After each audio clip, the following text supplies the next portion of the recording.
Charlene yang berusia 26 tahun memiliki dua anak laki-laki yang masih berusia 3 dan 2 tahun. Charlene yang adalah single mother memilih tinggal di apartemen. Kompleks apartemen memang rumah pilihan bagi banyak single mother. Charlene punya hobi memasak dan sosok ibu yang luar biasa bagi anak-anaknya. Charlene memiliki masa depan yang cerah menantinya. Namun, hidupnya yang berharga harus berakhir tragis saat dia dibunuh secara brutal di dalam apartemennya sendiri di Ohio. Pada 20 Januari 1992, tetangga Charlene yang bernama Michelle mengetuk pintu rumahnya sekitar pukul 6.15 pagi. Ketika tidak ada jawaban, dia meminta kakaknya Michelle yang juga tinggal di sana supaya memeriksa ke dalam. Michelle mengetuk pintu dan dia melihat ternyata dalam keadaan terkunci. Tidak lama kemudian pintu terbuka dan yang muncul adalah kedua anak Charlene yang masih kecil-kecil. Michelle masuk dan melihat Charlene sedang terbaring di sofa. Michelle segera membawa anak-anak itu keluar rumah dan dia segera menelpon 911. Polisi tiba di sana dan segera memeriksa. Mereka mendapati Charlene terbaring di sofa dan tubuhnya ditutupi selimut.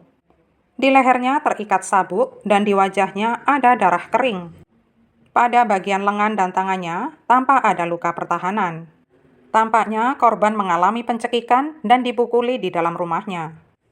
Polisi yakin kalau Charlene kemungkinan besar meninggal pada malam sebelumnya dan kedua anaknya berada di sana semalaman bersama jenazah ibunya. Ibu Charlene yang bernama Phyllis diberitahu oleh tetangga kalau sesuatu telah menimpa Charlene. Ketika Phyllis tiba di apartemen, dia tahu kalau putrinya telah dibunuh. Polisi menanyai keluarga Charlene. Mereka memberitahukan bahwa kedua anak Charlene, Dustin dan Derek, tidak pernah memiliki sosok ayah dalam hidupnya dan mereka memiliki ayah yang berbeda. Ayah Dustin bernama Alan yang hidup bersama Charlene selama sekitar 1 tahun. Ayah Derek bernama Willard bahkan tidak pernah hadir dalam kehidupan putranya. Ada sekitar 150 barang bukti yang dikumpulkan dari TKP. Sofa sampai harus dibongkar untuk diuji dan potongan karpet juga dilepas. Pintu depan apartemen dikunci dari dalam sebagaimana dilaporkan Mitchell. Tidak ada tanda-tanda masuk paksa, jadi polisi menyimpulkan si pembunuh mengunci pintu sebelum keluar. Kedua anak laki-laki itu tampak ketakutan, utamanya Dustin. Ketika seorang petugas polisi memasuki ruangan, Dustin mengatakan ada laki-laki yang menyakiti ibunya. Polisi pun mengambil kesimpulan pelaku adalah seorang laki-laki. Beberapa hari setelahnya, anak Charlene yang masih berusia 3 tahun ini dengan terbata-bata menceritakan kematian ibunya yang memang terjadi di depan matanya. Dia mengatakan, polisi punya lencana. Kenapa kamu di rumahku? Apa yang kamu lakukan kepada ibuku? Kamu memecahkan jendela. Bob, polisi memukul ibu. Pasang selotip padanya. Masukkan kacang ke dalam mulutnya. Pria nakal. Sementara itu, Phyllis menceritakan bahwa ada seorang tetangga bernama Emma yang pernah mengancam Charlene. Phyllis curiga kepadanya karena antara dia dan Charlene memang tidak akur. Padahal, Emma dan Charlene pernah sekolah di SMA yang sama dan Emma dikenal suka berkelahi dengan siapa saja. Emma pernah menodong Charlene, tetapi saat itu dia tidak punya uang. Emma yakin kalau Charlene adalah seorang petugas narkoba ketika terjadi penggerebekan narkoba di kompleks apartemen. Tetapi Charlene selalu menyangkal tuduhan itu. Emma membantah terlibat apapun dan akhirnya dieliminasi sebagai tersangka. Polisi yakin pembunuhnya adalah seorang pria, sebagaimana yang dikatakan Dustin. Pada 21 Januari 1992, polisi mendatangi rumah orang tua Willard yang menjadi tempat dia tinggal. Willard tidak sedang di rumah saat itu, tetapi kedua orang tuanya mempersilahkan polisi masuk. Phyllis mengatakan Charlene pernah bercerita kalau Larry, ayah Willard, pernah hendak melakukan pelecehan terhadapnya. Tetapi Larry menyangkalnya dan mengatakan Charlene hanya mengarang cerita itu. Setelah mengetahui kalau Charlene sudah meninggal, Ibu Willard mengatakan dia bersedia mengadopsi cucunya itu.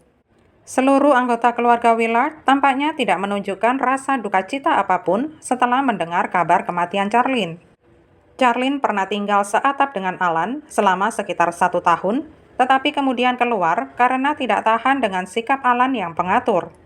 Dia kemudian berpacaran dengan Willard dan hamil anaknya, Derek. Ketika dia memberitahukan kehamilannya, Willard menyangkal kalau itu anaknya. Charlene pun menjalani tes paternitas dan terbukti bahwa itu bayi Willard. Ketika polisi mendatangi Alan, dia mengatakan sudah sekitar seminggu itu belum bertemu Charlene. Dia mengatakan sedang bersama pacar barunya saat pembunuhan itu terjadi. Sepertinya tidak ada masalah antara Charlene dan Alan karena dia bersedia membayar tunjangan anaknya. Polisi akhirnya bisa bertemu dengan Willard yang oleh polisi digambarkan seperti tidak peduli pada apapun. Willard mengakui datang ke apartemen Charlene 2 hari sebelum pembunuhan terjadi untuk membahas seputar tunjangan anak. Dia mengatakan hanya beberapa menit saja di sana. Willard mengatakan sedang bersama pacarnya pada malam pembunuhan. Selanjutnya, dia pulang dan langsung tidur. Pacarnya menguatkan alibinya. Larry juga ditanyai. Alhasil, dia dan anaknya menolak menjalani tes poligraf. Larry meyakinkan polisi kalau dia berada di rumah dan tidak selang lama istrinya pulang. Pada 28 Januari, seorang psikolog anak menanyai Dustin. Dia menyebutkan beberapa hal yang cocok dengan TKP ibunya.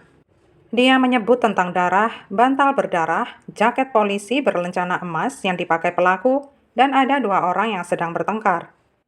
Pada 1 Februari, polisi pun kehabisan petunjuk. Mereka tidak mempunyai bukti fisik sehingga kasusnya belum terpecahkan. Tetapi, tidak seorang pun melupakan Charlene. Phyllis sendiri tidak mau menyerah begitu saja. Dia memasang selebaran dan membuat iklan di surat kabar yang meminta siapapun yang memiliki petunjuk supaya maju. Pada Januari 2002 atau 10 tahun setelah pembunuhan itu, salah seorang rekan kerja Willard muncul. Willard bekerja di pabrik Ford dan dia pernah mengatakan kepada seorang rekan kerjanya yang lain tentang pembunuhan yang dilakukannya terhadap seorang wanita dan dia merasa tidak bersalah atasnya. Willard juga mengatakan kenal Charlene. Akhirnya, omongan Willard ini dilaporkan temannya ini ke polisi. Pada 10 Februari 2002, polisi menerima panggilan 911 tanpa nama perihal perselisihan dalam rumah tangga. Ternyata, sengketa domestik terjadi di rumah Willard.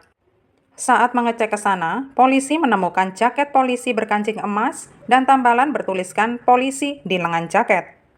Jaket itu pun disita dan DNA-nya diuji bersama dengan semua bukti lain yang dikumpulkan 10 tahun yang lalu. Pada 2005, hasil tes DNA memastikan bahwa DNA Willard di jaket cocok dengan DNA di sabuk yang mengikat leher Charlene. Willard ditahan. Emma, Larry, dan Alan dicoret dari daftar tersangka. Willard diadili pada 2005, 2007, dan 2017. Dalam ketiga persidangan itu, dia dinyatakan bersalah atas kejahatan keji itu. Namun, pria ini tetap saja mempertahankan ketidakbersalahannya. Barulah pada 14 April 2007, Willard dinyatakan bersalah dan dijatuhi hukuman penjara seumur hidup. Dia baru akan memenuhi pembebasan bersyaratnya pada 2037.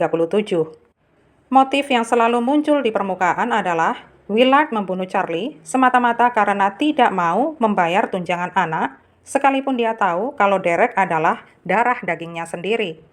Charlene dibunuh setelah dia mengajukan klaim tunjangan anak untuk putra tunggal mereka.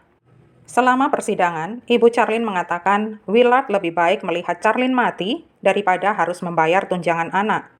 Willard berusia 53 tahun pada saat dijatuhi hukuman.